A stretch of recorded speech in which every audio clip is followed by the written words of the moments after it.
ಇವತ್ತಿನ ಕ್ಲಾಸಲ್ಲಿ ನಾವು ಕೋಆರ್ಡಿನೇಟ್ ಜಿಯೋಮೆಟ್ರಿಲಿ ಎಕ್ಸರ್ಸೈಸ್ 7.2 ಮೇನಿನ ಕಂಟಿನ್ಯೂಡ್ ಪಾರ್ಟನ್ನ ಮಾಡ್ಕೊಳ್ತಾ ಹೋಗೋಣ. ನೋಡಿ, ಫೋರ್ತ್ ಕ್ವೆಶ್ಚನ್ ಈ ರೀತಿ ಕೇಳಿದ್ದಾರೆ. Find the ratio in which the line segment joining the points -3, 10 and 6, -8 is divided by -1, 6 ಅಂತ ಕೊಟ್ಟಿದ್ದಾರೆ ಅಲ್ವಾ. ಸೊ ನೋಡಿ ಏನ್ ಕೊಟ್ಟಿದ್ದಾರೆ ಅಂತ ಅಂದ್ರೆ ಅವರು 2 ಪಾಯಿಂಟ್ಸ್ ಗಳನ್ನ ಕೊಟ್ಟಿದ್ದಾರೆ, ಆಯ್ತಪ್ಪ. ಸೊ ಆ 2 ಪಾಯಿಂಟ್ಸ್ಗಳನ್ನು ನಾನು ಒಂದು ಎ ಅಂತ ತಗೊಳ್ತೀನಿ, ಇನ್ನೊಂದು ಬಿ ಅಂತ ತಗೊಳ್ತೀನಿ. ಸೊ ಎ ಪಾಯಿಂಟ್ ಅಲ್ಲಿ ಇರುವಂತಹ ಕೋಆರ್ಡಿನೇಟ್ಸ್ ಏನು -3, 10 ಅಂತ ಕೊಟ್ಟಿದ್ದಾರೆ. ಬಿ ಪಾಯಿಂಟ್ ಅಲ್ಲಿ ಇರುವಂತಹ ಕೋಆರ್ಡಿನೇಟ್ಸ್ ಏನಪ್ಪ 6, -8 ಅಂತ ಕೊಟ್ಟಿದ್ದಾರೆ, ಆಯ್ತಾ. ಸೊ ನೋಡಿ, ಈ ಲೈನ್ ಸೆಗ್ಮೆಂಟ್ ಅಲ್ಲಿ ಎಲ್ಲೋ ಒಂದು ಪಾಯಿಂಟ್ ಅನ್ನ ಕೊಟ್ಟಿದ್ದಾರೆ ಅವರು. ಆ ಪಾಯಿಂಟ್ ಅನ್ನ ಸಿ ಅಂತ ತಗೊಳ್ತೀನಿ ನಾನು, ಆಯ್ತಾ. ಈ ಪಾಯಿಂಟಿನ ಕೋಆರ್ಡಿನೇಟ್ಸ್ ಅನ್ನ ಮೆನ್ಷನ್ ಮಾಡಿದ್ದಾರೆ ಅವರು. ಸೊ ಏನು -1, 6 ಅಂತ ಕೊಟ್ಟಿದ್ದಾರೆ, ಆಯ್ತಾ. ಈಗ ನಾವು ಏನನ್ನ ಫೈಂಡ್ ಔಟ್ ಮಾಡಬೇಕು, ಈ ಎ ಬಿ ಅನ್ನೋ ಲೈನ್ ಸೆಗ್ಮೆಂಟ್ ಯಾವ ರೇಷಿಯೋದಲ್ಲಿ ಡಿವೈಡ್ ಆಗ್ತಾ ಇದೆ ಅನ್ನೋದನ್ನ ನಾವು ಇಲ್ಲಿ ಫೈಂಡ್ ಔಟ್ ಮಾಡಬೇಕು. ಫಾರ್ಮುಲಾನ ಯೂಸ್ ಮಾಡಿ ನಾವು ಈ ರೇಷಿಯೋಸ್ ಅನ್ನ ಫೈಂಡ್ ಔಟ್ ಮಾಡ್ಕೊಳ್ತಾ ಹೋಗ್ತೀವಿ, ಆಯ್ತಾ. ಸೆಕ್ಷನ್ ಫಾರ್ಮುಲಾನ ಈಸಿಯಾಗಿ ನೆನ್ಪಿಟ್ಕೊಳ್ಳಿಕ್ಕೆ ನಿಮಗೆ ಒಂದು ಟ್ರಿಕ್ ಅನ್ನ ಹೇಳ್ಕೊಟ್ಟಿದ್ದೆ ಅಲ್ವಾ ನೆನ್ನೆ ಕ್ಲಾಸಲ್ಲಿ ನಾನು. ಅದು ಯಾವ ರೀತಿಯಲ್ಲಿತ್ತು, some C of x, y ಅಂತ ತಗೊಂಡ್ರೆ ನಾವು ಸೊ ಏನಾಗುತ್ತೆ, section formula m×x + m×x by m+m ಅಂತ ತಗೊಳ್ಳಿಕ್ಕೆ ಹೇಳಿದ್ದೆ. ಅದೇ ರೀತಿ ಇಲ್ಲಿ my + my ಅಂತ ತಗೋಬೇಕು ಅಪಾನ್ m+m ಅಂತ ತಗೋಬೇಕು ಅಲ್ವಾ. ಸೊ ನೆಕ್ಸ್ಟ್ ಏನ್ ಮಾಡ್ತೀರಿ, ಇಲ್ಲಿಂದ ಸ್ಟಾರ್ಟ್ ಮಾಡ್ತೀರಿ 1 2 2 1 1 2 1 2 2 1 1 2. ಸೊ ಇಷ್ಟನ್ನ ನೆನ್ಪಿಟ್ಕೊಂಡ್ರೆ ಆಯ್ತು, ಆಯ್ತಾ. ನಮಗೆ m1 ಅಂತ ಅಂದ್ರೂ ಗೊತ್ತಿಲ್ಲ, m2 ಅಂತ ಅಂದ್ರೂ ಗೊತ್ತಿಲ್ಲ. ಸೊ ನಾವು ಏನ್ ಫೈಂಡ್ ಔಟ್ ಮಾಡ್ಬೇಕಿಲ್ಲಿ, ರೇಷಿಯೋಸ್ ಅನ್ನ ಫೈಂಡ್ ಔಟ್ ಮಾಡಬೇಕು ಅಲ್ವಾಪ್ಪ. ಸೊ ನೋಡಿ, ಇಂಥ ಪ್ರಾಬ್ಲಮ್ಸಿಗೆ ತುಂಬಾ ಈಸಿಯೆಸ್ಟ್ ಮೆಥಡ್ ಇಂದ ನಾವು ಸಾಲ್ವ್ ಮಾಡುವಂತದ್ದು ಅಂದ್ರೆ ಈ ರೇಷಿಯೋಸ್ ಗಳನ್ನ ನಾವು k:1 ಆಗಿ ತಗೊಂಡು ಸಾಲ್ವ್ ಮಾಡುವಂತದ್ದು, ಆಯ್ತಾ. ನೋಡಿ, m1 ಅನ್ನ ನಾನಿಲ್ಲಿ k ಅಂತ ತಗೊಳ್ತೀನಿ, m2 ನ ಇಲ್ಲಿ ನಾನು 1 ಅಂತ ತಗೊಳ್ತೀನಿ. ಅರ್ಥ ಆಗ್ತಿದೆ ಅಲ್ವಾ. ಈ ರೀತಿ ತಗೊಂಡು ಇದನ್ನ ಈಸಿಯಾಗಿ ನೀವು ಸಾಲ್ವ್ ಮಾಡ್ಕೊಳ್ತಾ ಹೋಗ್ಬೋದು. ಇದನ್ನ x1 ಅಂತ ತಗೊಳ್ಳೋಣ, ಇದನ್ನ y1 ಅಂತ ತಗೊಳ್ಳೋಣ, ಇದನ್ನ x2, ಇದನ್ನ y2 ಅಂತ ತಗೊಳ್ತೀರಿ. ಇದೇನಾಗಿರುತ್ತಪ್ಪ x, y ಆಗಿರುತ್ತೆ, ಓಕೆನಾ. ಸೊ ಈಗ ಎಲ್ಲವನ್ನು ಸಬ್ಸ್ಟಿಟ್ಯೂಟ್ ಮಾಡ್ಕೊಳ್ತಾ ಹೋಗಿ. So C of x, y ಅಂತ ಅಂದ್ರೆ ಏನಂತ ಗೊತ್ತಿದೆ ನಮಗಿಲ್ಲಿ, -1, 6 ಅಂತ ಗೊತ್ತಿದೆ ಅಲ್ವಾ. m1 ಅಂತ ಅಂದ್ರೆ ಏನಪ್ಪ k ಇಂಟು x2 ಅಂತ ಅಂದ್ರೆ 6 ಪ್ಲಸ್ m2 ಅಂತ ಅಂದ್ರೆ 1 ಇಂಟು x1 ಅಂತ ಅಂದ್ರೆ -3 upon m1 plus m2. m1 ಅಂತ ಅಂದ್ರೆ k ಪ್ಲಸ್ m2 ಅಂತ ಅಂದ್ರೆ 1, ಓಕೆನಾ. ಸೊ m1 ಅಂತ ಅಂದ್ರೆ ಏನಿದೆ, k into y2 -8 plus m2 1 into y1 10 upon m1 plus m2 ಅಂತ ಅಂದ್ರೆ k1 ಪ್ಲಸ್ 1 ಆಗಿರುತ್ತೆ ಅಲ್ವಾ. ಸೊ ಈಗ ಸಿಂಪ್ಲಿಫೈ ಮಾಡ್ಕೊಳ್ತಾ ಹೋಗಿ. k ಇಂಟು 6 ಅಂತ ಅಂದ್ರೆ 6k plus into minus 3 1s 3 upon k plus 1 plus into minus, ಇಲ್ಲಿ ಏನು ಇಲ್ಲ ಸಿಂಬಲ್ ಅಂತ ಅಂದ್ರೆ ಏನಿದೆ ಅಂತ ಅರ್ಥ, ಅಲ್ಲಿ ಪ್ಲಸ್ ಇದೆ ಅಂತ ಅರ್ಥ, ಆಯ್ತಾ. Plus into minus 8 into k 8k 1 10s 10 k plus 1. So ಇಲ್ಲಿ ನೋಡಿ, -1 ಅನ್ನೋದು ಏನಾಗಿರುತ್ತೆ, ಎಕ್ಸ್ ಕೋಆರ್ಡಿನೇಟ್ ಆಗಿರುತ್ತೆ ಅಲ್ವಾ. ಇಲ್ಲೂ ಕೂಡ ಎಕ್ಸ್ ಕೋಆರ್ಡಿನೇಟ್ ಇಂದ ಏನಿದೆ ಇಲ್ಲಿ, ಈ ಟರ್ಮ್ ಪೂರ್ತಿ ಎಕ್ಸ್ ಕೋಆರ್ಡಿನೇಟ್ ಇಂದು ಅಲ್ವಾ. ಹಾಗಾಗಿ -1 ಅನ್ನ ನೀವು ಯಾವ್ದಕ್ಕೆ ಇಕ್ವೇಟ್ ಮಾಡ್ತೀರಿ, 6k -3 ಅಪಾನ್ k ಪ್ಲಸ್ 1 ಗೆ ಇಕ್ವೇಟ್ ಮಾಡ್ತೀರಿ. ಅದೇ ರೀತಿ 6 ಅನ್ನೋದು ಏನಾಗಿರುತ್ತೆ, ವೈ ಕೋಆರ್ಡಿನೇಟಿನ ಪಾಯಿಂಟ್ ಆಗಿರುತ್ತೆ. ಹಾಗಾಗಿ 6 ಅನ್ನ ಯಾವ್ದಕ್ಕೆ ಇಕ್ವೇಟ್ ಮಾಡ್ತೀರಿ ನೀವು, y ಟರ್ಮಿಗೆ ಇಕ್ವೇಟ್ ಮಾಡ್ತೀರಿ. So 6 is equal to -8k plus 10 upon k plus 1. -1 ಇದೆ ಡಿವೈಡೆಡ್ ಬೈ 1 ಅಂತ ತಗೊಂಡಿದ್ದೀನಿ ನಾನು, ಆಯ್ತಾ. ಇಲ್ಲೇನು ಇಲ್ಲ ಅಂತ ಅಂದ್ರೆ 1 ಇದೆ ಅಂತ ಅರ್ಥ, ಆಯ್ತಾಪ್ಪ. ಸೊ ಈಗ ಇದನ್ನ ಕ್ರಾಸ್ ಮಲ್ಟಿಪ್ಲೈ ಮಾಡಿ, ಇದನ್ನ ಇದ್ರ ಜೊತೆಗೆ ಮಲ್ಟಿಪ್ಲೈ ಮಾಡಿದ್ರೆ ಆಯ್ತು. ಸೊ -1 ಅನ್ನ ಹಾಗೆ ಇಟ್ಕೊಳ್ಳಿ. ಸೊ ಇದೇನಾಗುತ್ತೆ, k ಪ್ಲಸ್ 1 -1 ಜೊತೆಗೆ ಮಲ್ಟಿಪ್ಲೈ ಆಗುತ್ತೆ, is equal to 6k -3 into 1. ನೋಡಿ, ಈಗ ಸಿಂಪ್ಲಿಫೈ ಮಾಡ್ಕೊಳ್ತಾ ಹೋಗೋಣ. ಸೊ ಇಲ್ಲಿ ಯಾವ ಸಿಂಬಲ್ ಕೂಡ ಇಲ್ಲ ಅಂತ ಅಂದ್ರೆ ಯಾವ ಸಿಂಬಲ್ ಇದೆ ಅಂತ ಅರ್ಥ, ಅಲ್ಲಿ ಪ್ಲಸ್ ಇದೆ ಅಂತ ಅರ್ಥ ಅಲ್ವಾ. So plus into minus k into 1k ಅಂತ ಬರೆದ್ರು ಒಂದೇ, k ಅಂತ ಬರೆದ್ರು ಒಂದೇ ಅಲ್ವಾ. Minus into plus minus 1 1s 1 is equal to so 6 into K ಅಂತ ಅಂದ್ರೆ 6k ಮೈನಸ್ 3 1s 3. ಈಗ ಕಾನ್ಸ್ಟೆಂಟ್ ಟರ್ಮ್ ಒಂದ್ ಕಡೆ ತಗೊಂಬರೋಣ. ಸೊ -1 ಹಾಗೆ ಇರ್ಲಿ, -3 ಇದೆ ಅಲ್ವಾ, ಈಕ್ವಲ್ಸ್ ಇಂದ ಈ ಕಡೆ ಬಂದ್ರೆ ಏನಾಗುತ್ತಪ್ಪ, +3 ಆಗುತ್ತೆ. ಓಕೆನಾ. ಸೊ 6k ಇದೆ. ಸೊ ಲೈಕ್ ಟರ್ಮ್ಸ್ ಗಳನ್ನ ಒಂದ್ ಕಡೆ ತಗೊಂಡೋಗಿ. 6k ಇದೆ, ಇಲ್ಲಿ -k ಇದೆ ಅಲ್ವಾ, -k ಈಕ್ವಲ್ಸ್ ಇಂದ ಈ ಕಡೆ ಬಂದ್ರೆ ಏನಾಗುತ್ತಪ್ಪ, +k ಆಗುತ್ತೆ. -1 +3 ಅಂತ ಅಂದ್ರೆ ಎಷ್ಟು, 2. 6k + 1k ಅಂತ ಅಂದ್ರೆ 7k ಆಯ್ತು. ನಮಗೆ ಬೇಕಾಗಿರುವಂತದ್ದು k ವ್ಯಾಲ್ಯೂ ಅಲ್ವಾ, ಸೊ k ನ ಹಾಗೆ ಇಟ್ಕೊಳ್ಳಿ.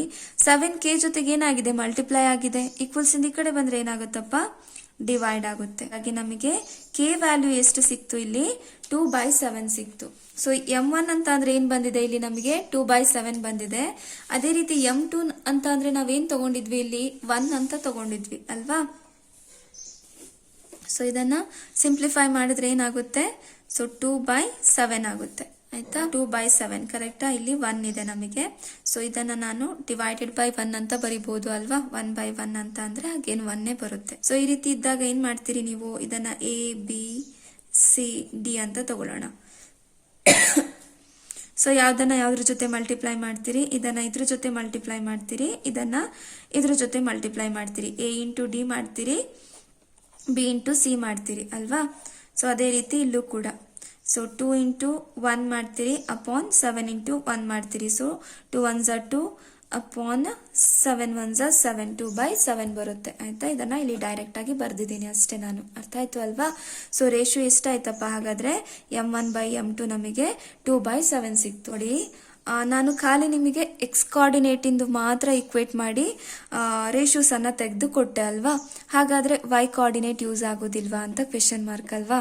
ಸೊ ನೋಡಿ, ವೈ ಕೋಆರ್ಡಿನೇಟ್ ಅಲ್ಲೂ ಕೂಡ ನೀವು ಬೇಕಾದ್ರೆ ಇಕ್ವೇಟ್ ಮಾಡಿ ಕೆ ವ್ಯಾಲ್ಯೂನ ಫೈಂಡ್ ಔಟ್ ಮಾಡಬಹುದು. ಇಲ್ಲೂ ಕೂಡ ನಿಮಗೆ ಸೇಮ್ ಆನ್ಸರೇ ಬರುತ್ತೆ. ಹಾಗಾಗಿ ಎರಡರಲ್ಲೂ ಸಾಲ್ವ್ ಮಾಡೋ ನೆಸೆಸರಿ ಇಲ್ಲ. ಆಯ್ತಾ. Find the ratio in which the line segment joining a of 1, -5 and b of -4, 5 is divided by the x-axis. Also find the coordinates of the points of division ಅಂತ ಕೊಟ್ಟಿದ್ದಾರೆ ಅಲ್ವಾ. So ಏನ್ ಕೊಟ್ಟಿದ್ದಾರೆ, ನಿಮಗೆ 2 points ಅನ್ನ ಕೊಟ್ಟಿದ್ದಾರೆ. ಆಯ್ತಾ, ಎ ಮತ್ತೆ ಬಿ ಅನ್ನೋ 2 ಪಾಯಿಂಟ್ಸ್ ಅನ್ನ ಕೊಟ್ಟಿದ್ದಾರೆ. ಸೊ ಎ ಪಾಯಿಂಟ್ ಅಲ್ಲಿ ಇರುವಂತಹ ಕೋಆರ್ಡಿನೇಟ್ಸ್ 1, -5 ಇದೆ. ಬಿ ಪಾಯಿಂಟ್ ಅಲ್ಲಿ ಇರುವಂತಹ ಕೋಆರ್ಡಿನೇಟ್ಸ್ -4, 5 ಇದೆ. ಬಿ ಅನ್ನೋ ಲೈನ್ ಸೆಗ್ಮೆಂಟ್ ಏನಾಗಿದೆ ಅಂತ ಹೇಳ್ತಿದ್ದಾರೆ, ಡಿವೈಡ್ ಆಗಿದೆ ಅಂತ ಹೇಳ್ತಿದ್ದಾರೆ ಅಲ್ವಾ. ಎಲ್ಲಿ ಡಿವೈಡ್ ಆಗಿದೆ, ಅದು ಎಕ್ಸ್ ಆಕ್ಸಿಸ್ ಅಲ್ಲಿ ಡಿವೈಡ್ ಆಗಿದೆ ಅಂತ ಕೊಟ್ಟಿದ್ದಾರೆ. ಅನ್ನೋ ಪಾಯಿಂಟ್ ತಗೊಳ್ತೀನಿ. ಇದರಲ್ಲಿ ಏನಾಗಿದೆ, ಅದು ಎಕ್ಸ್ ಆಕ್ಸಿಸ್ ಅಲ್ಲಿ ಡಿವೈಡ್ ಆಗಿದೆ. ಹಾಗಾಗಿ ಕೋಆರ್ಡಿನೇಟ್ಸ್ ಏನಾಗುತ್ತೆ, x, 0 ಅಂತ ಆಗುತ್ತೆ. ನೀಟಾಗಿ ಅರ್ಥ ಮಾಡಿಸ್ತೀನಿ ನೋಡಿ ನಿಮಗೆ. ಸೊ ನಾನೇನ್ ಮಾಡ್ತೀನಿ, ಈ ಎ ಬಿ ಅನ್ನೋ ಪಾಯಿಂಟ್ ಇದೆ ಅಂತ ತಗೊಳ್ತೀನಿ. ಸೊ ನಮಗೆ ಗ್ರಾಫ್ ಅನ್ನ ಪ್ಲಾಟ್ ಮಾಡಿದಾಗ ಹೇಗ್ ಬರುತ್ತೆ, ಈ ರೀತಿ ಬರುತ್ತೆ ಅಲ್ವಾ. ಗ್ರಾಫ್ ಈ ರೀತಿ ಇರುತ್ತೆ ಅಲ್ವಾ. ಎಕ್ಸ್ ಆಕ್ಸಿಸ್ ಆಗಿರುತ್ತೆ, ಇದು ವೈ ಆಕ್ಸಿಸ್ ಆಗಿರುತ್ತೆ. ಸೊ ಎ ಬಿ ಅನ್ನೋದು ಇದ್ಯಾವುದೋ ಒಂದು ಲೈನ್ ಅಂತ ತಗೊಳ್ತೀನಿ ನಾನು. ಆಯ್ತಾ. ಸೊ ಇಲ್ಲೇನಾಗಿರುತ್ತಪ್ಪ, 0 ಇರುತ್ತೆ. ಇಲ್ಲಿ 1 2 3 4 ಈ ರೀತಿಯಲ್ಲಿ ಆಗುತ್ತೆ. ಇದು ಪಾಸಿಟಿವ್ ಆದ್ರೆ ಇದು ನೆಗೆಟಿವ್ ಸೈಡ್ ಆಗಿರುತ್ತೆ ಅಲ್ವಾ. ಈ ರೀತಿಯಲ್ಲಿ ನೋಡಿ, ಈ ಎ ಬಿ ಅನ್ನೋ ಲೈನ್ ಸೆಗ್ಮೆಂಟ್ ಯಾವುದೋ ಒಂದು ಎಕ್ಸ್ ಆಕ್ಸಿಸ್ ಅಲ್ಲಿ ಡಿವೈಡ್ ಆಗಿದೆ ಅಂತ ಕೊಟ್ಟಿದ್ದಾರೆ. ಎಕ್ಸ್ ಆಕ್ಸಿಸ್ ಅಲ್ಲಿ ಡಿವೈಡ್ ಆಗಿದೆ ಅಂತಂದ್ರೆ ಖಾಲಿ ನಮಗೆ ಏನಿರುತ್ತೆ, ಅಲ್ಲಿ ಎಕ್ಸ್ ಆಕ್ಸಿಸಿನ ಪಾಯಿಂಟ್ ಇರುತ್ತೆ. ವೈ ಕೋಆರ್ಡಿನೇಟ್ ಏನಾಗಿರುತ್ತೆ, ಆಬ್ವಿಯಸ್ಲಿ 0 ಆಗಿರುತ್ತೆ. ಅರ್ಥ ಆಗ್ತಿದೆ ಅಲ್ವಾ ನಿಮಗೆ. ಓಕೆನಾ. ಸೊ ಹಾಗಾಗಿ ನಾನು ಇಲ್ಲಿ x, 0 ಅಂತ ತಗೊಂಡಿದ್ದೀನಿ. ಫಾರ್ ಎಕ್ಸಾಂಪಲ್ ನೋಡಿ, ಈ ಲೈನ್ ಸೆಗ್ಮೆಂಟ್ 1 ಅನ್ನೋ ಪಾಯಿಂಟ್ ಅಲ್ಲಿ ಎಲ್ಲೋ ಡಿವೈಡ್ ಆಗ್ತಿದೆ ಅಂತ ತಗೊಳ್ತೀನಿ ನಾನು. ಆಯ್ತಾ. ಹಾಗಾಗಿ ಎಕ್ಸ್ ಏನಾಗಿರುತ್ತೆ, ಇಲ್ಲಿ 1 ಆಗಿರುತ್ತೆ. ವೈ ಕೋಆರ್ಡಿನೇಟ್ ಏನಾಗಿರುತ್ತೆ, 0 ಆಗಿರುತ್ತೆ. ಸೊ ನೋಡಿ ಏನಂತ ಕೊಟ್ಟಿದ್ದಾರೆ, ಅದು ಡಿವೈಡ್ ಆಗ್ತಿರೋದು ಖಾಲಿ ಎಕ್ಸ್ ಆಕ್ಸಿಸ್ ಅಲ್ಲಿ ಅಲ್ವಾ. ಹಾಗಾಗಿ ಎಕ್ಸ್ ಕೋಆರ್ಡಿನೇಟ್ ಮಾತ್ರ ತಗೊಳ್ತೀರಿ, ವೈ ಕೋಆರ್ಡಿನೇಟ್ 0 ತಗೊಳ್ತೀರಿ. ನಾನೇನ್ ಮಾಡಿದೀನಿ, x, 0 ಅಂತ ತಗೊಂಡಿದ್ದೀನಿ. ಕ್ಲಿಯರ್ ಆಯ್ತು ಅಲ್ವಾ. ಸೊ ಜೊತೆಗೆ ನಾವ್ ಏನನ್ನ ಫೈಂಡ್ ಔಟ್ ಮಾಡ್ಬೇಕಿಲ್ಲಿ, ರೇಷಿಯೋಸ್ ಅನ್ನ ಫೈಂಡ್ ಔಟ್ ಮಾಡ್ಬೇಕು ಅಂತ ಹೇಳಿದ್ದಾರೆ ಅಲ್ವಾ. ಸೊ ಹಿಂದೆ ಹೇಗೆ ತಗೊಂಡ್ವಿ ರೇಷಿಯೋಸ್ ಅನ್ನ, ಅದೇ ರೀತಿಯಲ್ಲಿ ತಗೊಳ್ಳೋದು. m1 ಅನ್ನ k ಅಂತ ತಗೊಳ್ತೀನಿ ನಾನು, m2 ನ 1 ಅಂತ ತಗೊಳ್ತೀನಿ. ಆಯ್ತಾ. ಈ ರೀತಿ ಪ್ರಾಬ್ಲಮ್ಸ್ ಗಳು ರೇಷಿಯೋನ ಫೈಂಡ್ ಔಟ್ ಮಾಡಿ ಅಂತ ಹೇಳಿದ್ರೆ k:1 ಅನ್ನೇ ತಗೊಂಡು ಸಾಲ್ವ್ ಮಾಡ್ಕೊಳ್ತಾ ಹೋಗಿ, ನಿಮಗೆ ಈಸಿ ಆಗುತ್ತೆ. ಸೆಕ್ಷನ್ ಫಾರ್ಮುಲಾ ಗೊತ್ತಿದೆ ನಮಗೆ. ಸೊ ಸೆಕ್ಷನ್ ಫಾರ್ಮುಲಾ ಏನ್ ಬರುತ್ತೆ, ಆಫ್ x, y ಅಂತ ತಗೊಂಡ್ರೆ so m1 into x2 plus m2 into x1 upon m1 plus m2 ಅಲ್ವಾ. ಸೊ ಅದೇ ರೀತಿ m1 into y2 plus m2 into y1 upon m1 plus m2. So ನಿಮಗೆ trick ಹೇಳ್ಕೊಟ್ಟಿದ್ದೀನಲ್ವಾ, ಅದೇ ರೀತಿ ನೆನ್ಪಿಡ್ಕೊಳ್ಳಿ ನೀವು, ಆಯ್ತಾ? ಈಸಿಯಾಗಿ ನೆನಪಿರುತ್ತೆ. ಅದಕ್ಕೆ ಇದನ್ನ x1 ಅಂತ ತಗೊಳ್ಳೋಣ, ಇದನ್ನ y1 ಅಂತ ತಗೊಳ್ಳಿ, ಇದನ್ನ x2, ಇದನ್ನ y2 ಅಂತ ತಗೊಳ್ತೀನಿ. ಇದು x, y ಕೋಆರ್ಡಿನೇಟ್ಸ್ ಆಗಿರುತ್ತೆ, ಆಯ್ತಾ?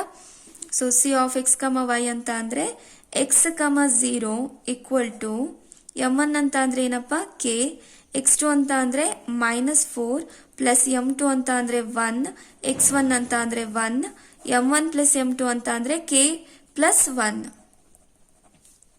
ಸೊ m1 ಅಂತ ಅಂದ್ರೆ k, y2 ಅಂತ ಅಂದ್ರೆ 5, m2 ಅಂತ ಅಂದ್ರೆ 1, y1 ಅಂತ ಅಂದ್ರೆ -5 ಅಪಾನ್ m1 ಪ್ಲಸ್ m2 ಅಂತ ಅಂದ್ರೆ k ಪ್ಲಸ್ 1. ಓಕೆನಾ? ಸೊ ಈಗ ಸಿಂಪ್ಲಿಫೈ ಮಾಡಿ.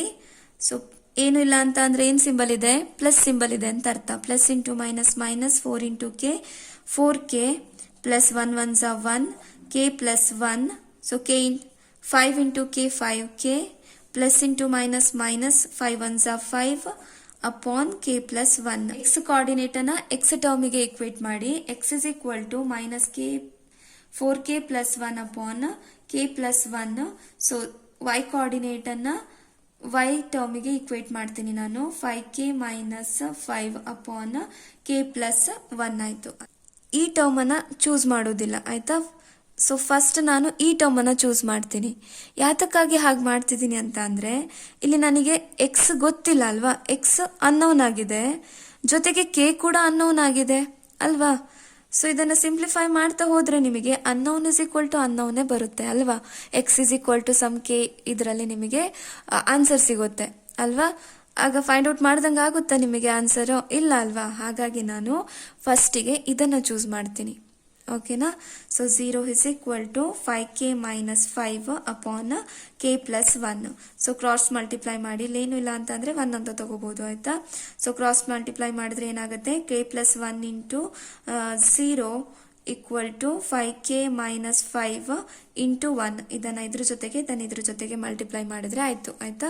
ಸೊ 0 ಇಂದ ಏನೇ ಮಲ್ಟಿಪ್ಲೈ ಮಾಡಿದ್ರು 0 ಆಗಿರುತ್ತೆ ಅಲ್ವಾ? So is equal to 5k minus 5 ಆಯ್ತು. ಬೇಕಾಗಿರೋದು k ವ್ಯಾಲ್ಯೂ ಅಲ್ವಾ? ಸೊ ಹಾಗಾಗಿ 5k ನ ಹಾಗೆ ಇಟ್ಕೊಳ್ತೀನಿ. ಮೈನಸ್ 5 ಇದೆ, ಈಕ್ವಲ್ಸ್ ಇಂದ ಈ ಕಡೆ ಬಂದ್ರೆ ಏನಾಗುತ್ತಪ್ಪ?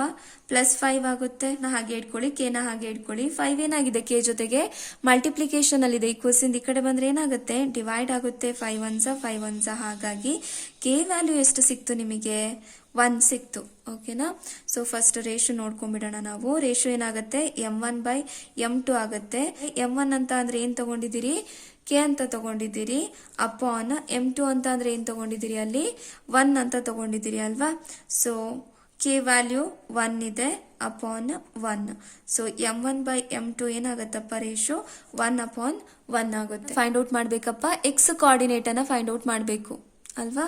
ಸೊ ನೋಡಿ, ಈ ಟರ್ಮ್ ಅನ್ನ ಯೂಸ್ ಮಾಡಿ ನಾವು ಎಕ್ಸ್ ಕೋಆರ್ಡಿನೇಟ್ ಅನ್ನ ಈಸಿಯಾಗಿ ಫೈಂಡ್ ಔಟ್ ಮಾಡಬಹುದಾ? ಬಿಕಾಸ್ ನಮಗೆ ಕೆ ಅಂದ್ರೆ ಗೊತ್ತಿದೆ ಇಲ್ಲಿ ಅಲ್ವಾ? ಸಬ್ಸ್ಟಿಟ್ಯೂಟ್ ಮಾಡಿ ಫೈಂಡ್ ಔಟ್ ಮಾಡ್ಕೊಳ್ತಾ ಹೋಗಿ ಅಷ್ಟೇ, ಆಯ್ತಾ? So X is equal to minus 4 into K plus 1 upon K plus 1.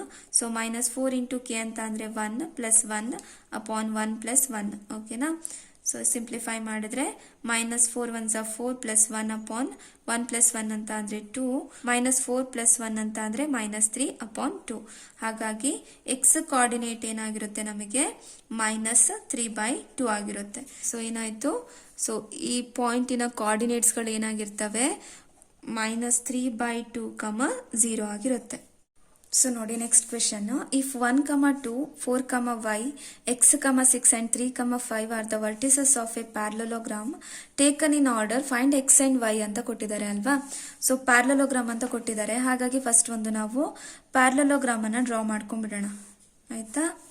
ಈ ರೀತಿಯಲ್ಲಿ ಒಂದು ಪ್ಯಾರಲೋಗ್ರಾಮ್ ಅನ್ನ ಡ್ರಾ ಮಾಡ್ಕೊಳ್ತೀನಿ. ಇದಕ್ಕೆ ABCD ಅಂತ ಹೆಸರು ಕೊಟ್ಬಿಡೋಣವಾ? ವೈಸ್ ಅಲ್ಲಿ ಕೋಆರ್ಡಿನೇಟ್ಸ್ ಗಳನ್ನ ಮೆನ್ಷನ್ ಮಾಡಿದ್ದಾರೆ. ಹಾಗಾಗಿ ಎ ಪಾಯಿಂಟ್ ಅಲ್ಲಿ ನಾನು ಕೋಆರ್ಡಿನೇಟ್ಸ್ ಅನ್ನ 1, 2 ಅಂತ ತಗೊಳ್ತೀನಿ. ಇಲ್ಲಿ 4, y ಅಂತ ತಗೊಳ್ತೀನಿ. ಇದು x, 6 ಆಗಿರುತ್ತೆ. ಇಲ್ಲಿ 3, 5 ಆಗಿರುತ್ತೆ. x ಮತ್ತೆ y ವ್ಯಾಲ್ಯೂನ ಫೈಂಡ್ ಔಟ್ ಮಾಡಬೇಕು ಅಲ್ವಾ? ಸೊ ಅದಕ್ಕೆ ನಾನೇನು ಮಾಡ್ತೀನಿ, ಫಸ್ಟಿಗೆ ಪ್ಯಾರಲೋಗ್ರಾಮಿನ ಪ್ರಾಪರ್ಟೀಸನ್ನು ರಿಕಾಲ್ ಮಾಡ್ಕೊಳ್ತೀನಿ, ಆಯಿತಾ. ಸೊ ಪ್ಯಾರಲೋಗ್ರಾಮಿನ ಪ್ರಾಪರ್ಟೀಸ್ ಏನು ಹೇಳುತ್ತೆ, ಅದರ ಅಪೋಸಿಟ್ ಸೈಡ್ಸ್ಗಳು ಯಾವಾಗಲೂ ಈಕ್ವಲ್ ಅಂತ ಹೇಳುತ್ತೆ ಅಲ್ವಾ. ಅಂದರೆ A B is equal to ಏನಾಗಿರುತ್ತೆ, ಇಲ್ಲಿ ಸಿ ಡಿ ಆಗಿರುತ್ತೆ ಅಂತ ಹೇಳುತ್ತದು. ಅದೇ ರೀತಿ A D is equal to B C ಆಗಿರುತ್ತೆ. ಸೊ ಇಲ್ಲಿ ನೋಡಿ, ನಾನು ಅಕಸ್ಮಾತ್ ಈ ಪ್ರಾಪರ್ಟಿನ ಯೂಸ್ ಮಾಡಿ ಸಾಲ್ವ್ ಮಾಡಲಿಕ್ಕೆ ಟ್ರೈ ಮಾಡಿದೆ ಅಂತ ಅನ್ಕೊಳ್ಳೋಣ, ಆಯಿತಾ. ಸೊ ಇಲ್ಲಿ ನಾನೇನು ಮಾಡ್ಬೋದು, ಡಿಸ್ಟೆನ್ಸ್ ಫಾರ್ಮುಲಾನ ಯೂಸ್ ಮಾಡಿ ಎ ಬಿನ ಫೈಂಡ್ ಔಟ್ ಮಾಡ್ಬೋದು ಅಲ್ವಾ. ಸೊ ಎ ಬಿನ ಫೈಂಡ್ ಔಟ್ ಮಾಡಿದ್ರೆ ನಿಮಗೆ ಇಲ್ಲೇನಾಗಿದೆ, ಒಂದು ಅನ್ನೌನ್ ಇದೆ, ವೈ ಅನ್ನೋ ಅನ್ನೌನ್ ಇದೆ ಅಲ್ವಾ. ಅದೇ ರೀತಿ ಇಲ್ಲೂ ಕೂಡ ನಾನು ಡಿಸ್ಟೆನ್ಸ್ ಫಾರ್ಮುಲಾ ಹಾಕಿ ಫೈಂಡ್ ಔಟ್ ಮಾಡಿದೆ ಅಂತ ಅನ್ಕೊಳ್ಳಿ. ಇಲ್ಲೂ ಕೂಡ ಏನಾಗಿದೆ, ಎಕ್ಸ್ ಅನ್ನೋದು ಅನ್ನೌನ್ ಆಗಿದೆ. ನಿಮಗೆ ಆನ್ಸರು ಕೂಡ ಇದೇ ರೀತಿಯಲ್ಲಿ ಬರುತ್ತಾ, ಸಮಥಿಂಗ್ ಏನೋ ಬಂದ್ಬಿಟ್ಟು ಸಮ್ ವೈ ಅಂತ ಬಂದಿರುತ್ತೆ, ಇಲ್ಲೂ ಕೂಡ ಎಕ್ಸ್ ಅಂತ ಇರುತ್ತೆ. ಪ್ರಾಪರ್ಟಿನ ಯೂಸ್ ಮಾಡಿದ್ರೆ ಆಯ್ತಾ, ಯೂಸ್ ಮಾಡಿದ್ರೆ ನನಗೆ ಏನಾಗುತ್ತೆ, ಯೂಸ್ ಆಗುತ್ತಪ್ಪ, ಇಲ್ಲ, ನನಗೆ ವೈ ಕೂಡ ಅನ್ನೌನ್ ಇದೆ, ಎಕ್ಸ್ ಕೂಡ ಅನ್ನೌನ್ ಇದೆ, ಅರ್ಥ ಆಗ್ತಿದೆ ಅಲ್ವಾ. ಇಲ್ಲೂ ಕೂಡ ನೋಡಿ ಎ ಡಿನ ಚೂಸ್ ಮಾಡಿದೆ, ಇಲ್ಲಿ ಯಾವುದೋ ಒಂದು ಆನ್ಸರ್ ಬಂತು ನಿಮಗೆ, ಆಯ್ತಾ. ಅದೇ ರೀತಿ ಬಿ ಸಿ ಡಿಸ್ಟೆನ್ಸ್ ಫಾರ್ಮುಲಾ ಹಾಕಿ ಸಾಲ್ವ್ ಮಾಡಿದೆ, ಇಲ್ಲೂ ಕೂಡ ಸಮ್ ಎಕ್ಸ್ ಕಾಮ ವೈ ಅಲ್ಲೇ ನಿಮಗೆ ಆನ್ಸರ್ ಬರ್ತಾ ಇರೋ, ನಾನು ಫಸ್ಟ್ ಪ್ರಾಪರ್ಟಿನ ಬಿಡ್ತೀನಿ, ಆಯ್ತಾ. ನೋಡಿ ಎಕ್ಸಾಮ್ ಅಲ್ಲಿ ಯಾವ ರೀತಿಯಲ್ಲಿ ಥಿಂಕ್ ಮಾಡಬೇಕು ಅನ್ನೋದನ್ನ ಹೇಳ್ಕೊಡ್ತಾ ಇದ್ದೀನಿ, ಅರ್ಥ ಆಗ್ತಿದೆ ಅಲ್ವಾ ಅಪ್ಪ. ಸೊ ಈಗ ನೆಕ್ಸ್ಟ್ ಪ್ರಾಪರ್ಟಿ, ಸೆಕೆಂಡ್ ಪ್ರಾಪರ್ಟಿ ನೋಡಿ. ಸೊ ಸೆಕೆಂಡ್ ಪ್ರಾಪರ್ಟಿ ಏನು ಹೇಳುತ್ತೆ ಅಂತ ಅಂದ್ರೆ, ಈ ಪ್ಯಾರಲೋಗ್ರಾಮಿನ ಡಯಾಗ್ನಲ್ಸ್ ಇದಾವಲ್ವಪ್ಪ, ಇವುಗಳು ಬೈಸೆಕ್ಟ್ ಆಗ್ತವೆ ಅಂತ ಹೇಳುತ್ತೆ. ಇದನ್ನ ಓ ಅಂತ ತಗೊಳ್ತೀನಿ ನಾನು, ಆಯ್ತಾ. ಸೊ ಬೈಸೆಕ್ಟ್ ಅಂತ ಅಂದ್ರೆ ಏನು, ನೆನ್ನೆ ಕ್ಲಾಸಲ್ಲಿ ನೋಡಿದ್ವಿ, ಬೈಸೆಕ್ಟ್ ಟ್ರೈಸೆಕ್ಟ್ ಅಂತ ಅಂದ್ರೆ ಏನು ಅಂತ ಅಲ್ವಾ. ಫಾರ್ ಎಕ್ಸಾಂಪಲ್ ಇದೇ ಡಯಾಗ್ನಲ್ ತಗೊಂಡ್ಬಿಡ್ತೀನಿ ನಾನು, ಎ ಸಿ ಅನ್ನೋ ಡಯಾಗ್ನಲ್ ಇದೆ ಅಲ್ವಾ, ಇದು ಓ ಅಂತ ತಗೊಂಡಿದ್ದೀನಿ. ಸೊ ನೋಡಿ, ಈ ಓ ಅನ್ನೋ ಪಾಯಿಂಟ್ ಎ ಸಿನ ಬೈಸೆಕ್ಟ್ ಮಾಡ್ತಿದೆ ಅಂತ ಅಂದ್ರೆ, ಸೊ ಏನ್ ಮಾಡ್ತಾ ಇದೆ ಅಂತ ಅರ್ಥ, ಈ ಲೈನ್ ಏನಿದೆಯೋ, ಲೈನ್ ಸೆಗ್ಮೆಂಟ್ ಏನಿದೆಯೋ ಅದು ಈಕ್ವಲ್ ಆಗಿ ಡಿವೈಡ್ ಆಗ್ತಿದೆ ಅಂತ ಅರ್ಥ, ಆಯ್ತಾ. ಸೊ ಎ ಓ ಲೆಂತ್ ಎಷ್ಟಿರುತ್ತೆ ಅಲ್ವಾ, ಸೇಮ್ ಲೆಂತ್ ಓ ಸಿ ಇರುತ್ತೆ ಅಂತ ಅರ್ಥ. ಅದೇ ರೀತಿ ಇಲ್ಲೂ ಕೂಡ, ಸೊ ಬಿ ಡಿ ಯಲ್ಲೂ ಕೂಡ ಏನಾಗಿರುತ್ತೆ, ಓ ಅನ್ನೋ ಪಾಯಿಂಟ್ ಬೈಸೆಕ್ಟ್ ಮಾಡ್ತಾ ಇರುತ್ತೆ. ಎಕ್ಸ್ ವ್ಯಾಲ್ಯೂನ ನಾವು ಒಂದೇ ಮಿಡ್ ಪಾಯಿಂಟ್ ಫಾರ್ಮುಲಾನ ಯೂಸ್ ಮಾಡಿ ಫೈಂಡ್ ಔಟ್ ಮಾಡಬಹುದು, ಇಲ್ಲಾಂದ್ರೆ ಸೆಕ್ಷನ್ ಫಾರ್ಮುಲಾನ ಯೂಸ್ ಮಾಡಿ ಫೈಂಡ್ ಔಟ್ ಮಾಡಬಹುದು. ಸೆಕ್ಷನ್ ಫಾರ್ಮುಲಾ ಹೇಗೆ ಅಪ್ಲೈ ಆಗುತ್ತೆ ಇಲ್ಲಿ, ಸೊ ನೋಡಿ, ಎ ಮತ್ತೆ ಸಿ ಅನ್ನೋದು 2 ಪಾಯಿಂಟ್ ಆಗಿದೆ, ಓ ಅನ್ನೋದು ಏನಾಗಿದೆ, ಬೈಸೆಕ್ಟ್ ಮಾಡ್ತಾ ಇದೆ. ಸೊ ಬೈಸೆಕ್ಟ್ ಮಾಡ್ತಾ ಇದೆ ಅಂತ ಅಂದ್ರೆ ಏನು, ಈ ಲೆಂತ್ ಮತ್ತೆ ಈ ಲೆಂತ್ ಎರಡು ಕೂಡ ಈಕ್ವಲ್ ಇದೆ ಅಂತ ಅರ್ಥ ಅಲ್ವಾ. ಹಾಗಾಗಿ ನಾನೇನ್ ತಗೋಬಹುದು, ಇಲ್ಲಿ ಎ ಓ ರೇಷಿಯೋನ ನಾನು 1 ಅಂತ ತಗೊಳ್ತೀನಿ, ಓ ಸಿ ರೇಷಿಯೋನ ಕೂಡ 1 ಅಂತ ತಗೊಳ್ತೀನಿ. 1:1 ರೇಷಿಯೋದಲ್ಲಿ A C line segment divide ಆಗ್ತಿದೆ ಅಂತ ತಗೋಬಹುದು ಅಲ್ವಾ. ಸೊ ಇಲ್ಲಿ ನೀವು 1 ತಗೋಬೇಕು ಅಂತಾನೆ ಇಲ್ಲ, ಬೇರೆ ಯಾವ ನಂಬರ್ ಆದ್ರೂ ಕೂಡ ಚೂಸ್ ಮಾಡಬಹುದು. ಬಟ್ ಇಲ್ಲೇನ್ ತಗೊಳ್ತಿರೋ ಸೇಮ್ ನಂಬರ್ ಇಲ್ಲೂ ಕೂಡ ತಗೋಬೇಕು ಅಷ್ಟೇ, ಆಯ್ತಾ. ಸೇಮ್ ರೇಷಿಯೋದಲ್ಲಿ ಡಿವೈಡ್ ಆಗ್ತಿದೆ ಅಂತ ತಗೊಂಡು ಇದನ್ನ M1 ಅಂತ ತಗೊಳ್ತೀರಿ, ಇದನ್ನ M2 ಅಂತ ತಗೊಂಡು ಸೆಕ್ಷನ್ ಫಾರ್ಮುಲಾ ಹಾಕಿ ಇದನ್ನ ನೀವು ಸಾಲ್ವ್ ಮಾಡಬಹುದು, ಆಯ್ತಾ. ಸೊ ಸೆಕ್ಷನ್ ಫಾರ್ಮುಲಾ ಹಾಕಿದ್ರು ನಿಮಗೆ ಸೇಮ್ ಆನ್ಸರ್ ಬರುತ್ತೆ, ಮಿಡ್ ಪಾಯಿಂಟ್ ಫಾರ್ಮುಲಾ ಹಾಕಿದ್ರು ಸೇಮ್ ಆನ್ಸರ್ ಬರುತ್ತೆ. ನಾನು ಮಿಡ್ ಪಾಯಿಂಟ್ ಫಾರ್ಮುಲಾ ಹಾಕಿ ಸಾಲ್ವ್ ಮಾಡ್ಕೊಳ್ತಾ ಹೋಗ್ತೀನಿ, ಆಯ್ತಾ. ಸೊ ಮಿಡ್ ಪಾಯಿಂಟ್ ಫಾರ್ಮುಲಾ ಏನಾಗತ್ತಪ್ಪ, C of x comma Y is equal to x1 plus x2 by 2 comma y1 plus y2 by 2 ಆಗಿರುತ್ತೆ. ಇದನ್ನ x1 ಅಂತ ತಗೊಳ್ತೀರಿ, ಇದನ್ನ y1 ಅಂತ ತಗೊಳ್ತೀರಿ, ಇದನ್ನ x2, ಇದನ್ನ y2 ಅಂತ ತಗೊಳ್ತೀರಿ. ಸೊ x1 ಅಂತ ಅಂದ್ರೆ ಏನಿದೆ ಅಲ್ಲಿ 1 ಪ್ಲಸ್ x2 ಅಂತ ಅಂದ್ರೆ x ಅಪಾನ್ y1 ಅಂತ ಅಂದ್ರೆ ಏನಪ್ಪ 2 ಪ್ಲಸ್ y2 ಅಂತ ಅಂದ್ರೆ 6 ಬೈ 2. ಸೊ ಸಿಂಪ್ಲಿಫೈ ಮಾಡಿದ್ರೆ 1 ಪ್ಲಸ್ ಎಕ್ಸ್ ಬೈ 2, 6 ಪ್ಲಸ್ 2 ಅಂತ ಅಂದ್ರೆ 8 ಬೈ 2. ಸೊ 2 1s 2 4s, ಹಾಗಾಗಿ ಆನ್ಸರ್ ಎಷ್ಟಾಯ್ತು, 1 ಪ್ಲಸ್ ಎಕ್ಸ್ ಬೈ 2 4 ಬರುತ್ತೆ. ಎಕ್ಸ್ ಕೋಆರ್ಡಿನೇಟ್ ಏನಾಯ್ತು, 1 ಪ್ಲಸ್ ಎಕ್ಸ್ ಬೈ 2 ಆಯ್ತು. ಅದೇ ರೀತಿ ವೈ ಕೋಆರ್ಡಿನೇಟ್ 4 ಸಿಕ್ತು. ಸೊ ಅದೇ ರೀತಿಯಲ್ಲಿ ಇನ್ನೊಂದು ಡಯಾಗ್ನಲ್ ಇದೆ ನಮಗೆ, ಯಾವುದು, ಬಿ ಮತ್ತೆ ಡಿ ಅನ್ನೋ ಡಯಾಗ್ನಲ್ ಇದೆ ಅಲ್ವಾ. ಸೊ ಇಲ್ಲೂ ಕೂಡ ಏನಾಗಿದೆ, ಓ ಅನ್ನೋ ಪಾಯಿಂಟ್ ಇದನ್ನ ಬೈಸೆಕ್ಟ್ ಮಾಡ್ತಾ ಇದೆ. ಸೊ ಬಿ ಅಲ್ಲಿರುವಂತಹ ಕೋಆರ್ಡಿನೇಟ್ ಏನು 4 ಕಮ ವೈ ಇದೆ. ಸೊ ಡಿ ಅಲ್ಲಿರುವಂತಹ ಕೋಆರ್ಡಿನೇಟ್ಸ್ ಏನು 3 ಕಮ 5 ಇದೆ ಅಲ್ವಾ. ಇದನ್ನ ಎಕ್ಸ್ ಕಮ ವೈ ಅಂತ ತಗೊಳ್ಳೋಣ. So mid point formula apply ಮಾಡಿದ್ರೆ ಏನಾಗುತ್ತೆ, X comma Y is equal to x1 plus x2 by 2 plus y2 by 2 ಆಗಿರುತ್ತೆ. ಸೊ ಇದನ್ನ x1 y1 ಅಂತ ತಗೊಳ್ತೀರಿ, ಇದನ್ನ x2 y2 ಅಂತ ತಗೊಳ್ತೀರಿ. ಸೊ x1 ಅಂತ ಅಂದ್ರೆ 4 ಪ್ಲಸ್ x2 ಅಂತ ಅಂದ್ರೆ 3 ಅಪಾನ್ 2, y1 ಅಂತ ಅಂದ್ರೆ y ಪ್ಲಸ್ y2 ಅಂತ ಅಂದ್ರೆ 5 ಬೈ 2. 4 ಪ್ಲಸ್ 3 ಅಂತ ಅಂದ್ರೆ 7 by 2, y plus 5 by 2. So ಇದೇನು ಎಕ್ಸ್ ಮತ್ತೆ ವೈ ಕೋಆರ್ಡಿನೇಟ್ಸಿನ ಪಾಯಿಂಟ್ಸ್ಗಳು ಅಲ್ವಾ. ಓ ಅನ್ನೋ ಪಾಯಿಂಟ್ ಡಿ ಬಿ ಡಯಾಗ್ನಲ್ ಅನ್ನು ಕೂಡ ಬೈಸೆಕ್ಟ್ ಮಾಡ್ತಾ ಇದೆ, ಸಿ ಎ ಡಯಾಗ್ನಲ್ ಅನ್ನು ಕೂಡ ಬೈಸೆಕ್ಟ್ ಮಾಡ್ತಾ ಇದೆ, ಸೇಮ್ ಪಾಯಿಂಟ್ ಅಲ್ವಾ. ಹಾಗಾಗಿ ನಾವು ಏನನ್ನ ತಗೋಬಹುದು, ಈ ಎಕ್ಸ್ ಕೋಆರ್ಡಿನೇಟ್ ಇದಕ್ಕೆ ಈಕ್ವಲ್ ಆಗಿರುತ್ತೆ, ಈ ವೈ ಕೋಆರ್ಡಿನೇಟ್ ಇದಕ್ಕೆ ಈಕ್ವಲ್ ಆಗಿರುತ್ತೆ ಅಂತ ತಗೋಬಹುದಾ. ಈ ಕೋಆರ್ಡಿನೇಟಿನ ಎಕ್ಸ್ ಕೋಆರ್ಡಿನೇಟ್ ಇಂದು ಇದಕ್ಕೆ ಈಕ್ವಲ್ ಮಾಡಬಹುದು. ಸೊ ಎಕ್ಸ್ ಕೋಆರ್ಡಿನೇಟ್ ಅಲ್ಲಿ ಏನಿದೆ 1+x/2 ಈಕ್ವಲ್ ಟು ಏನಾಗುತ್ತಪ್ಪ 7/2 ಆಗುತ್ತೆ. ಅದೇ ರೀತಿಯಲ್ಲಿ ವೈ ಕೋಆರ್ಡಿನೇಟ್ ಅಲ್ಲಿ ಇರುವಂತಹ ಪಾಯಿಂಟ್ ಏನಿದೆ 4 ಈಕ್ವಲ್ ಟು ಏನಾಗಿರುತ್ತೆ, ಈ ವೈ ಕೋಆರ್ಡಿನೇಟ್ ಅಲ್ಲಿ ಇರುವಂತಹ ಪಾಯಿಂಟ್ ಗೆ ಈಕ್ವಲ್ ಆಗಿರುತ್ತೆ. So y+5/2. ಸೊ ಸಿಂಪ್ಲಿಫೈ ಮಾಡ್ಕೊಳ್ತಾ ಹೋಗಿ ಕ್ರಾಸ್ ಮಲ್ಟಿಪ್ಲೈ ಮಾಡಿ ಆಯ್ತಾ, ಇದನ್ನ ಇದ್ರ ಜೊತೆಗೆ ಇದನ್ನ ಇದ್ರ ಜೊತೆಗೆ. So 2 × 1+x = 2 × 7. ಸೊ ಮಲ್ಟಿಪ್ಲೈ ಮಾಡಿ. So 2 1s are 2, plus into plus plus 2 × x 2x, 7 2s 14 ಆಗುತ್ತೆ. ಸೊ ಕಾನ್ಸ್ಟೆಂಟ್ ಟರ್ಮ್ ಅನ್ನ ಒಂದ್ ಕಡೆ ತಗೊಂಡೋಗಿ 2x ಅನ್ನ ಹಾಗೆ ಇಟ್ಕೊಳ್ಳೋಣ. 14 ಪ್ಲಸ್ 2 ಇದೆ ಈಕ್ವಲ್ಸ್ ಇಂದ ಈ ಕಡೆ ಬಂದ್ರೆ -2 ಆಗುತ್ತೆ. 14 - 2 ಅಂತ ಅಂದ್ರೆ 12 ಆಯ್ತು. ಸೊ ನಮಗೆ ಬೇಕಾಗಿರೋದು ಎಕ್ಸ್ ವ್ಯಾಲ್ಯೂ ಅಲ್ವಾ, ಎಕ್ಸ್ ಅನ್ನ ಹಾಗೆ ಇಟ್ಕೊಳ್ಳಿ.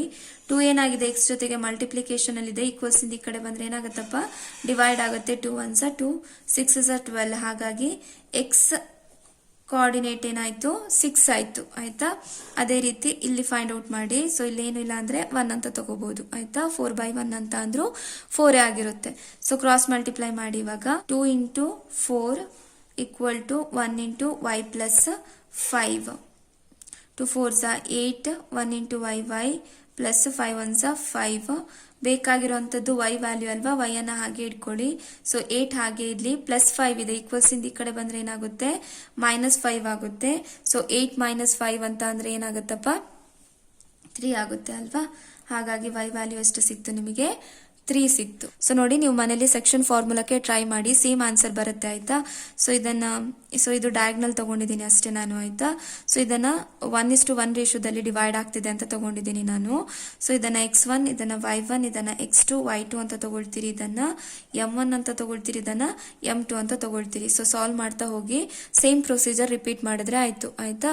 ಸೊ ಇದರಲ್ಲಿ ಏನ್ ಬರುತ್ತೆ ಎಕ್ಸ್ ಕೋಆರ್ಡಿನೇಟ್ ಇಂದ ಏನ್ ವ್ಯಾಲ್ಯೂ ಬರುತ್ತೆ ಅಲ್ವಾ, ಸೇಮ್ ಇದನ್ನ ಇನ್ನೊಂದು ಲೈನ್ ಇದೆ ನೋಡಿ, ಇನ್ನೊಂದು ಡಯಾಗ್ನಲ್ ಇದೆ ನೋಡಿ, ಅದಕ್ಕೆ ಇಕ್ವೇಟ್ ಮಾಡಿ ಇದೇ ರೀತಿಯಲ್ಲಿ ಆನ್ಸರ್ ತೆಗೆದ್ರೆ ಆಯ್ತು. ಸರಿನಪ್ಪ. ಎಕ್ಸಾಮಿಗೆ ನೀವು ಮಿಡ್ ಪಾಯಿಂಟ್ ಫಾರ್ಮುಲಾ ಹಾಕಿ ಸಾಲ್ವ್ ಮಾಡಿದ್ರು ನಿಮಗೆ ಫುಲ್ ಮಾರ್ಕ್ಸ್ ಸಿಗತ್ತೆ, ಸೆಕ್ಷನ್ ಫಾರ್ಮುಲಾ ಹಾಕಿ ಸಾಲ್ವ್ ಮಾಡಿದ್ರು ನಿಮಗೆ ಫುಲ್ ಮಾರ್ಕ್ಸ್ ಸಿಗತ್ತೆ. ಓಕೆನಾ, ಕನ್ಫ್ಯೂಷನ್ ಇಟ್ಕೊಂಡಿರ್ಬೇಡಿ. ಎರಡರಲ್ಲಿ ಯಾವ್ದಾದ್ರೂ ಕೂಡ ನೀವು ಯೂಸ್ ಮಾಡಬಹುದು. ಮನೇಲಿ ನೀವು ಸೆಕ್ಷನ್ ಫಾರ್ಮುಲಾಕ್ಕೆ ಬೇಕಾದ್ರೆ ಟ್ರೈ ಮಾಡಿ, ನಂತರ ನಿಮಗೆ ಎಕ್ಸಾಮ್ ಅಲ್ಲಿ ಯಾವ್ದು ಈಸಿ ಅನ್ಸುತ್ತೆ ಅಲ್ವಾ ಆ ಫಾರ್ಮುಲಾಕ್ಕೆ ಸಬ್ಸ್ಟಿಟ್ಯೂಟ್ ಮಾಡ್ಕೊಂಡು ಮಾಡಿದ್ರೆ ಆಯ್ತು. ಸೊ ನನ್ನ ಕ್ಲಾಸಸ್ಗಳು ನಿಮಗೆ ಅರ್ಥ ಆಗ್ತಾ ಇದ್ರೆ, ಯೂಸ್ಫುಲ್ ಅಂತ ಅನಿಸ್ತಿದ್ರೆ ನನ್ನ ಚಾನಲ್ ಅನ್ನ ಸಬ್ಸ್ಕ್ರೈಬ್ ಮಾಡಿ, ನಿಮ್ಮ ಫ್ರೆಂಡ್ಸ್ ಜೊತೆ ಕೂಡ ಶೇರ್ ಮಾಡಿ ಮಕ್ಕಳೇ.